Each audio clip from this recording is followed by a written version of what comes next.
stolen from Pennsylvania, buried as a Miami 5-year-old. Frances Slocum, her golden hair blowing in the morning wind, was picked up by a Delaware warrior and placed on his shoulder.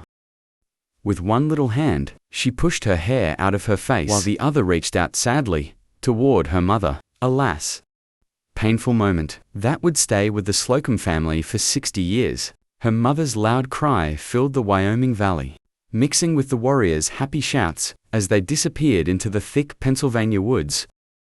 Step into native legends and history stories. Subscribe and tap the bell to stay connected as we uncover the hidden stories and forgotten chapters of America's fascinating history.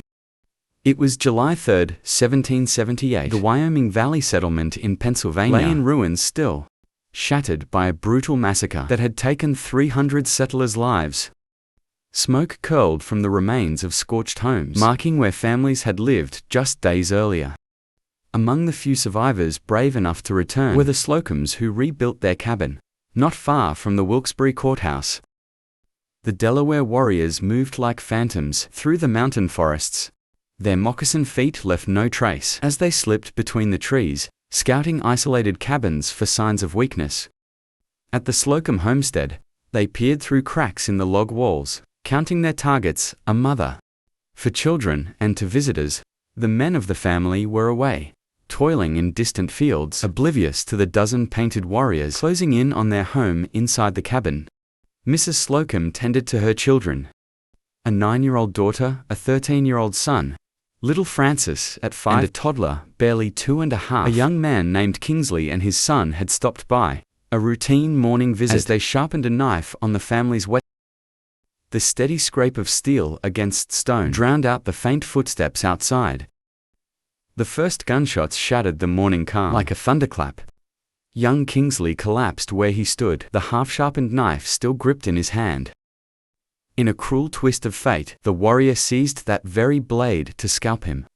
The 9-year-old daughter acted on instinct, scooping up her toddler brother and sprinting toward the fort. Her feet pounded the dirt as she ran, the warrior's laughter trailing her through the brush. Her little brother clutched tightly to her chest. Back at the cabin, the warriors claimed their prizes, the Kingsley boy, 13-year-old Slocum, and little Francis.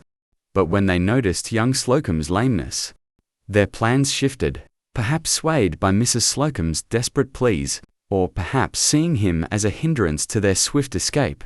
They left him behind. Their final captives were just two, the Kingsley boy and Francis, her fair hair as distinctive as a brand. The raid had lasted less than 15 minutes. One moment, Mrs. Slocum had been preparing breakfast. The next, she stood helpless as her youngest daughter was carried into the wilderness. The child's final act, brushing back her hair, reaching one small hand toward her mother, would become a haunting image etched into the family's memory, passed down through generations like an unhealed wound. The settlement was still reeling from this fresh horror when the warriors struck again. Just 1 month later, they returned to the Slocum homestead. This time, their brutality knew no limits. The elderly grandfather fell to their weapons, his scalp taken as a trophy. The lame boy, spared in the first raid, took a musket ball to his leg, a painful reminder he would carry for nearly 60 years. Until his dying day, the timing was merciless. Mrs. Slocum was heavy with child growing amidst so much death. This baby would be born into a family shattered by violence, never knowing their sister Frances, except as a ghost haunting their mother's tears. The settlement offered what comfort they could, but for the Slocum family, life would forever be split into two eras: before that July morning and after. The Slocum brothers embarked on 4 separate journeys across the vast and untamed American frontier. They rode on horseback through thick forests where wolves still howled under the moonlight, crossed endless prairies where hostile tribes roamed freely, and ventured into remote Canadian territories where few white men had ever set foot. Each trip drained their energy and pushed their determination to the limit. They sent out hundreds of letters to newspapers, local officials, and Indian agents. They spoke to traders, trappers, and anyone who might have heard of a white woman living among native tribes. Yet for 6 decades, every clue led to a dead end. The turning point came unexpectedly. In 1838, a U.S. agent traveling through the remote wilderness of Indiana stopped at a Miami Indian settlement to rest his horse. The settlement was 300 miles from the nearest town, and the agent had been riding for 12 days straight.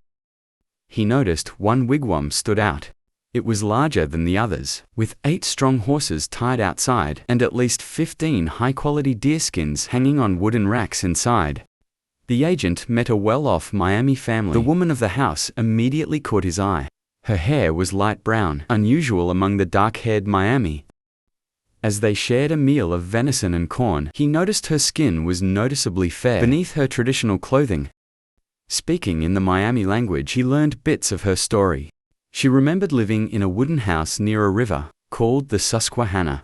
She could recall the names and ages of her siblings, a sister who was 9, a brother who was 13, and a baby brother, just 2 years old. Most importantly, she remembered her family name. The agent wrote a detailed letter to the Lancaster Gazette in Pennsylvania. He described the woman's appearance, about 5 feet 4 inches tall, around 75 years old, with light brown hair streaked with gray. He noted her wealth: 8 horses, dozens of deer silver bracelets, and a spacious wig. The letter included her fragmented memories of the Susquehanna and the name. But due to a series of delays at the newspaper office, this vital information sat untouched for 2 years. When the letter finally appeared in print in 1837, it reached the youngest Slocum brother, the same toddler who had been carried to safety during the raid 60 years earlier. He recognized the details immediately. Within 3 days he had gathered a search party. His eldest sister, now in her late 60s, insisted on joining, despite the dangers ahead. They sent word to another brother in Ohio, born after France's capture, to meet them along the way. The journey to Indiana was grueling. They rode through 300 miles of wild, untamed land, often sleeping on the ground, and surviving on dried meat and hard bread. They crossed 5 major rivers and navigated through territories with no roads. Their horses stumbled over hidden roots and sank into swampy mud after 15 exhausting days. They reached the last white settlement. From there, they rode 9 more miles into Miami territory. The eldest sister carried a key detail that would confirm Frances's identity. When Frances was 4, her brother had accidentally hammered off her first fingernail in the family's blacksmith shop. This missing nail became their surest way to recognize her. They found the wigwam, exactly as described, a large, sturdy structure with horses and furs showcasing the family's prosperity. Inside sat a 75-year-old woman. Her light hair had grayed but still stood out among the Miami. She wore a traditional dress decorated with silver brooches, her face painted in the Miami style. Through an interpreter, they began their questions.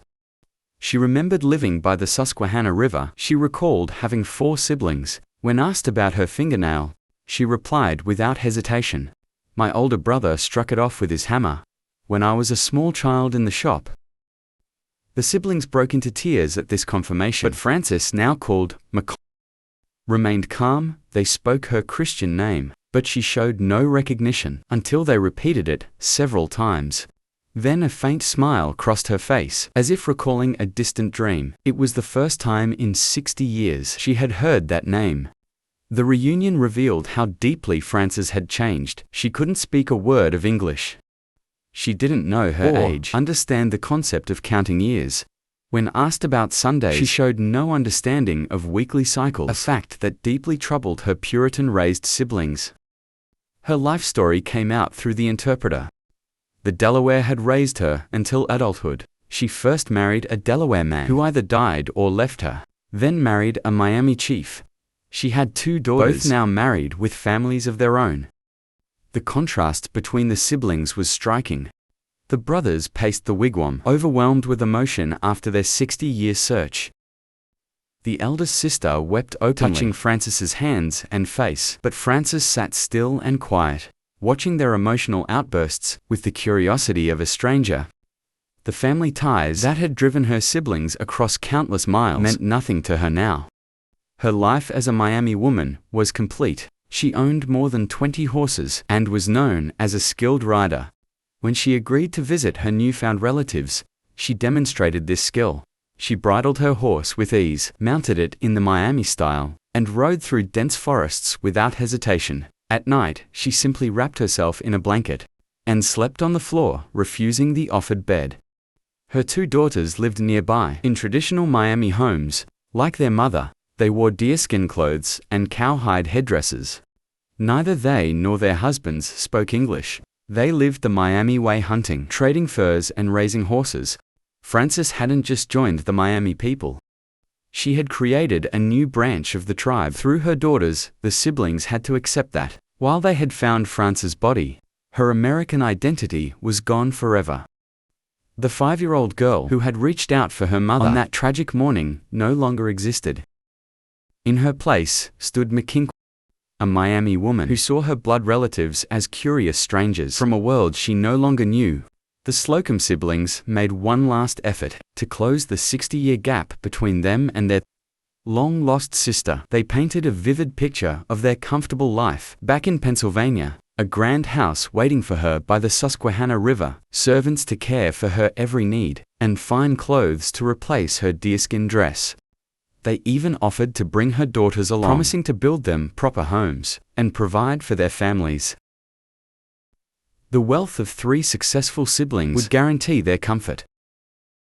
But Frances, now Mackinac, refused with quiet resolve. Through the interpreter, her words revealed how deeply she had become part of the Miami people. The Indians were kind to me. They took me in as a child, taught me their ways, and gave me a home. She spoke of her late husband, the Miami chief, Shepankana, and a promise she had made on his deathbed. She had vowed to stay with his people until her own death. The story of her marriage to Shepankana unfolded through the interpreter's careful translation. Years earlier, Mackinac had found the young warrior, badly wounded by the roadside. She and her foster parents brought him to their lodge, where she nursed him back to health. Over many months, Shepankana proved himself a skilled hunter, providing for the family even as he recovered. When he regained his strength and spoke of leaving, her foster parents convinced him to stay. They gave their fair-skinned daughter to him in marriage, a union that tied him to their family forever. The youngest Slocum brother, now 62, couldn't accept this final separation that fall. He made a 5th trip to Indiana, bringing gifts for his tawny sister, blankets, cooking pots, and silver jewelry. He spoke of petitioning Congress to protect her land rights. His fears were justified. Other Miami tribes had already been forced westward, their lands taken by white settlers. He insisted that if such displacement came to Micanopqua's people, a piece of land must be set aside for her and her descendants. The bond between brother and sister defied easy explanation. Though she remained a stranger to his way of life, though she refused to return to their childhood home, his heart ached for the little girl, torn from their mother's arms 61 years earlier. Each visit revealed more about her life. She ran her household with quiet efficiency, directed farm work, and oversaw horse trading. Her daughters had married well within the tribe, their children carrying both Miami heritage and their mother's fair features. Of young Kingsley, the other child, taken that bloody morning in 1778, no trace was ever found. The Delaware warriors, who had laughed while chasing his sister, had shown him no mercy. Death, likely swift, had probably come soon after his capture. His family's search ended where Frances's story began, in the deep forests of the frontier. Mackinac lived 10 more years after the reunion, passing away in her home along the Mississauga River in March 1847. She was 74, her life bridged to worlds, but remained firmly rooted in Miami soil. Even as her biological family grieved their inability to bring her back, she stayed true to her adopted people. Until her final breath, the legacy of Frances Slocum, known to her Miami family as Mac, lived on long after her death. On May 17, 19, a towering, white bronze monument was erected over her grave near the village of Peoria, in Miami County, Indiana. The dedication ceremony brought Slocum descendants from Michigan, Ohio, and states farther east. They stood side by side with members of the Miami tribe, some traveling from as far as their Kansas reservation, to honor the woman who had lived between worlds. The monument became a meeting place for cultures. Slocum family members in fine Eastern clothes mingled with Miami tribespeople in traditional dress. The ceremony included both Christian prayers and Miami rituals. Stories were shared in English and the Miami language, passing down the tale of a 5-year-old girl who became a Miami woman. Yet, Even this effort to remember her sparked debate about identity and belonging. Modern scholars question how Frances Slocum's story has been told.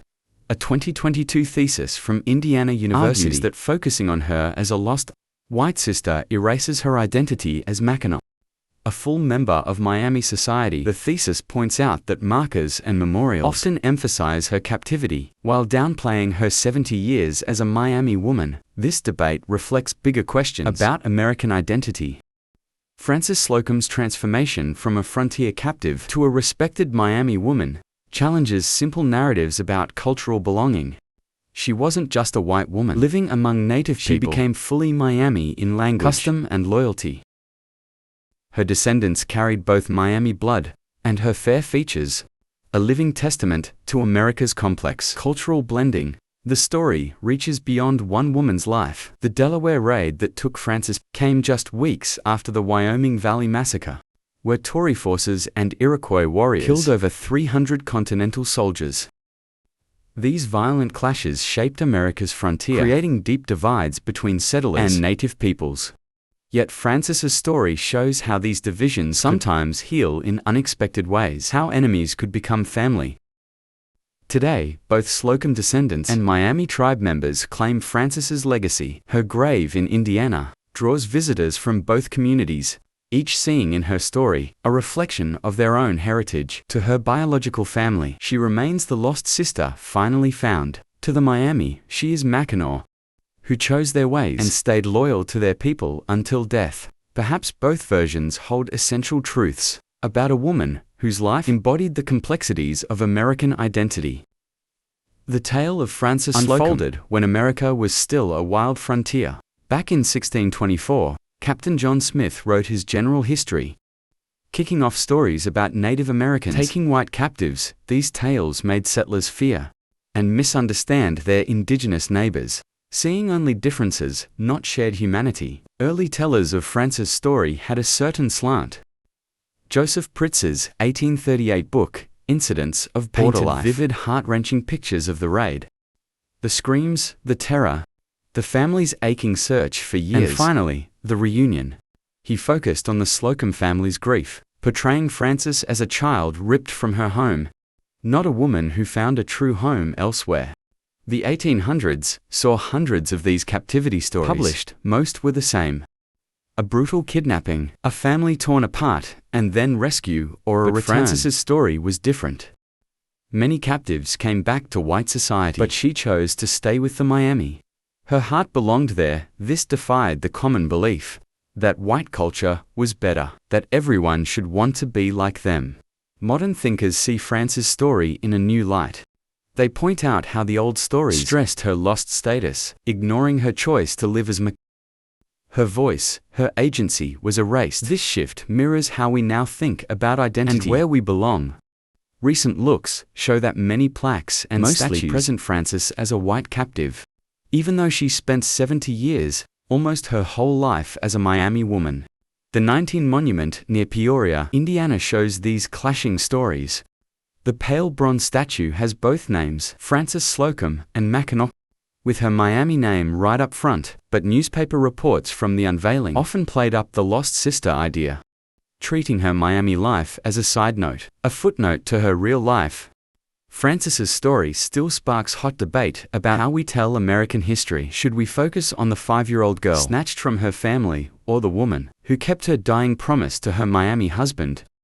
Was she a victim, or did she find true belonging, a real family in a different culture?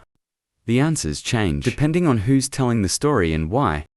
Her life shines a light on the messy reality of cultures meeting in early America. While most histories talk about war between settlers and natives, Frances's experience reveals something else, a place where the hard lines of us and them could soften and change. The little girl who reached out for her mother that July morning in 1778 became a woman who lived between two worlds, but chose to stand firmly in one. Her story reminds us that history is rarely simple.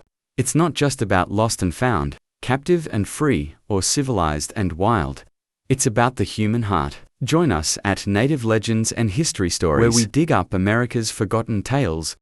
These stories shaped our past and make us question who we are today. Hit subscribe to explore more hidden corners of history with us.